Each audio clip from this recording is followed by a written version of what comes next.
in your mind, there's a very big difference between real life and politics. Think about that. There's a difference in their minds between politics and real life.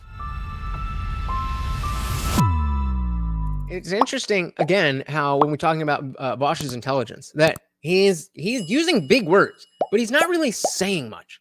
And again, this is where you get the people on the left who are so stuck on what's on paper. Where's the proof? Give me the evidence. What does the study say? Of course, that is important. But if you don't have a social context for numbers, then it doesn't mean anything. And it works the same way with words. If you're just using big words without, it's describing progressives without realizing it. And, well, no, I mean, not without realizing. He's specifically saying that's the problem with us. But, you know, he definitely is describing them accurately. And it's I don't know. It's a different thing. I think that he is, you know, he's a smart guy, but that intelligence is going to the wrong things. It's, you know, how can I say this in the most hoity-toity, no, you know, pushing my glasses up my nose way, instead of just getting my message out there? Same problem.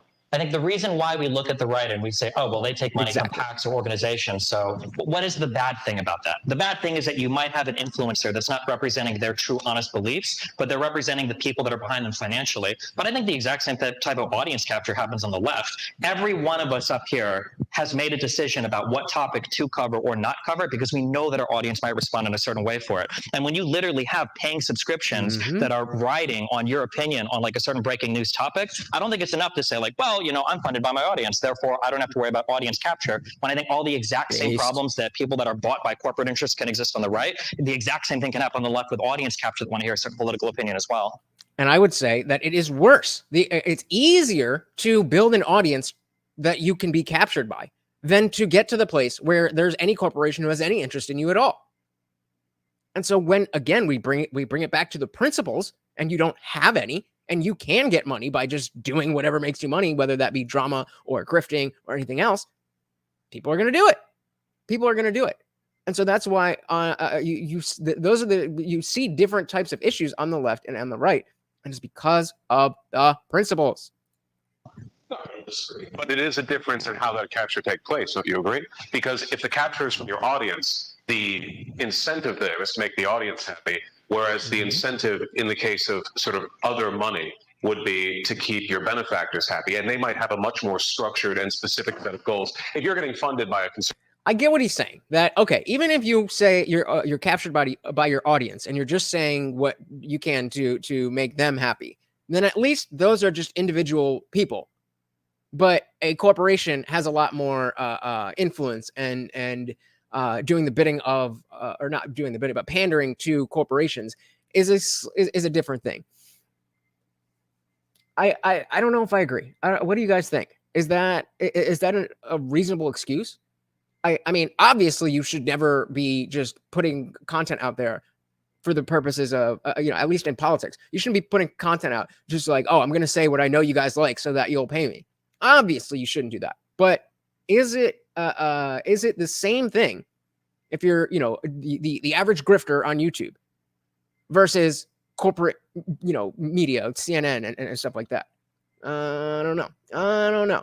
Shout out to Daniel Cabrera. Welcome to the party. So I bet money Vaush would sound more intelligent with a sock in his mouth. Probably. Because again, he says a lot of words, but they don't really mean anything. Neither is really better than the other. Yeah, agreed. Pander to people or pander to people in a business. I do think there is something, like, I get what he's saying. And if we were, you know, talking about something else and this was a hill that he's willing to die on, I would absolutely, for the sake of the conversation, be like, okay, let's just say that they're different. But nah. It's a matter of authenticity. Are you being authentic? That's it. But now honestly, it's almost like he is the center right person. Not to us, but from the people outside. And it's certainly, if you're sitting in the audience of this, well, certainly Emma and Vaush are not the furthest right on this panel by far. Conservative PAC, they don't care about drama. Like, they're not interested in like a video that gets a bunch of views because you trash another conservative. They're trying to toe a line here, you know? So we're not trying to replicate that.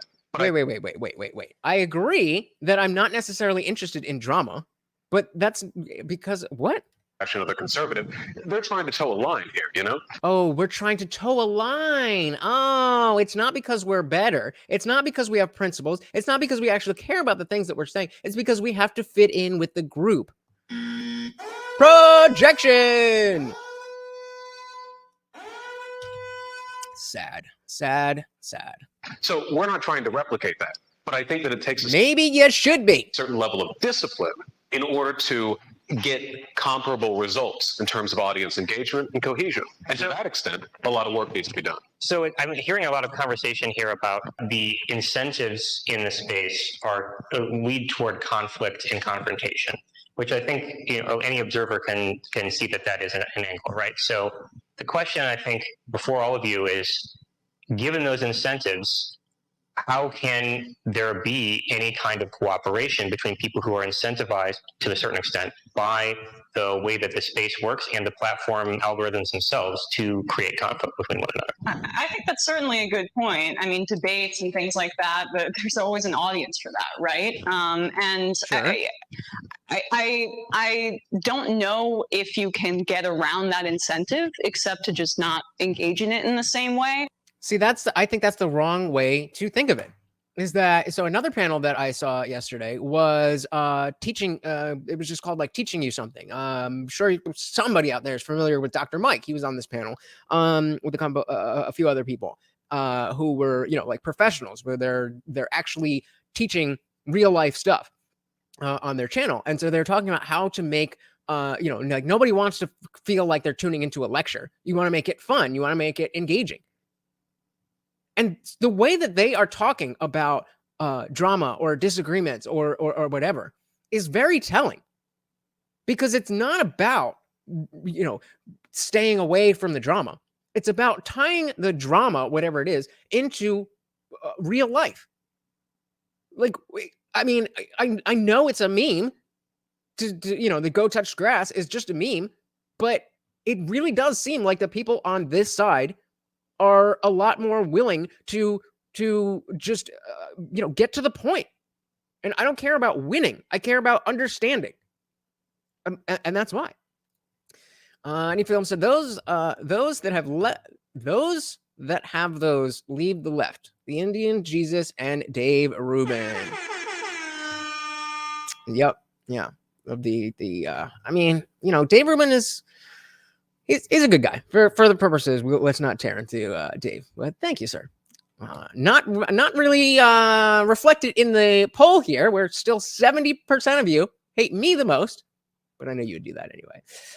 People grow out of the left more than they grow out of the right. Yep.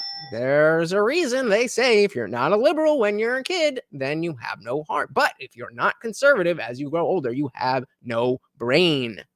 Daniel says, oh, yes, toe a line. That's why I've lost friends, because I call myself a Christian without a church, because the tribalism just drives me away. Yeah, that's what they think. That's what they think. Like, yeah, I decided to stay home for 2 years of holidays because I wanted to toe the line. I didn't want to see my family. I didn't want to celebrate holidays. I wanted to toe the line. I was disinvited because I was holding true to my principles, and not the principles of the Republican Party at the time, just so we're clear. So yeah, again, look at how they are separating the idea of reporting the news and drama, which are two different things. But if you're a good content creator, you should be able to take the drama that's happening and say, this is happening, and it's a microcosm of what's going on in the country. This is what's wrong with the country that is now being reflected in this. And he said this, and I got receipts, and he said that. Like, yeah, that's why you think of it this way, because in your mind, there's a very big difference between real life and politics. Think about that. There's a difference in their minds between politics and real life. Politics is real life. It's your online, whatever that is separate from politics and real life. Zippy says Vaush is a typical academic, book smart, but real world dumb. Thus, his logic is short circuited. Yep, exactly. Thanks so much for watching, guys. If you enjoyed that clip, check out the full live stream link in the bio and catch me live every Monday, Wednesday, Friday, 8 p.m. Eastern. See you there.